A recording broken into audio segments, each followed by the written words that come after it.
அதிமுக ஆளும் கட்சியாக இல்லாமல் இருந்தாலும் ஒன்றிய அரசிடம் பேசி 100 நாள் திட்டத்தில் வழங்க வேண்டிய நிதியை பெற்று தந்ததாக எதிர்க்கட்சித் தலைவர் எடப்பாடி பழனிசாமி தெரிவித்துள்ளார்.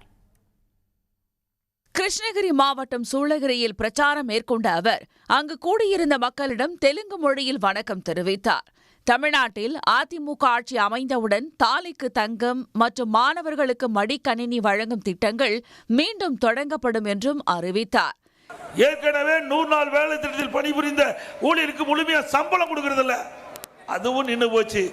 ஆனா நாங்கள் டெல்லிக்கு சென்ற பொழுது நான் அண்ணன்லாம் டெல்லிக்கு போனோம். அண்ணன் தம்பித்துறை வந்தாரு, மத்திய உள்துறை அமைச்சரை சந்திச்சோம். தமிழ்நாட்டில் இந்த 100 நாள் வேலை திட்டத்தில் பணிபுரிந்த அந்த ஊழியர்களுக்கு சம்பளம் பாக்கி இருக்குது. கேட்டவுடன் மத்திய அரசாங்கம் ஒரு பகுதியை உடனே விடுவிக்கப்படும் என்று சொல்லி 2999 கோடி விடுவிச்சு முதல் கட்டமாக 100 நாள் வேலை திட்டத்தில் பணிபுரிந்த ஊழியருக்கு பணத்தை பெற்று தந்தது அதிமுக அரசு. இதேபோன்று தேமுதிக பொதுச் செயலாளர் பிரேமலதா விஜயகாந்த் சேலம் மாவட்டம் மேச்சேரியில் பிரச்சாரம் மேற்கொண்டார். அப்போது பேசிய அவர் தொண்டர்கள் விரும்பும் கூட்டணியை தேமுதிக அமைக்கும் என்றார். 2026 நீங்கள் விரும்பும் மகத்தான கூட்டணியை தேமுதிக அமைக்கும்.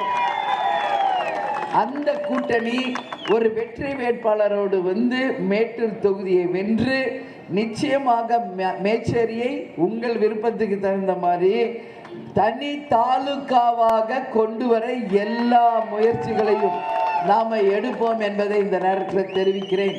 விஜயகாந்துக்கு மக்கள் ஒருமுறை முதலமைச்சராகும் வாய்ப்பு தந்திருந்தால் தமிழ்நாட்டை யாராலும் தொட்டு பார்க்க முடியாத அளவுக்கு வளர்ச்சியடைய வைத்திருப்பார் என்றும் பிரேமலதா கூறியுள்ளார்.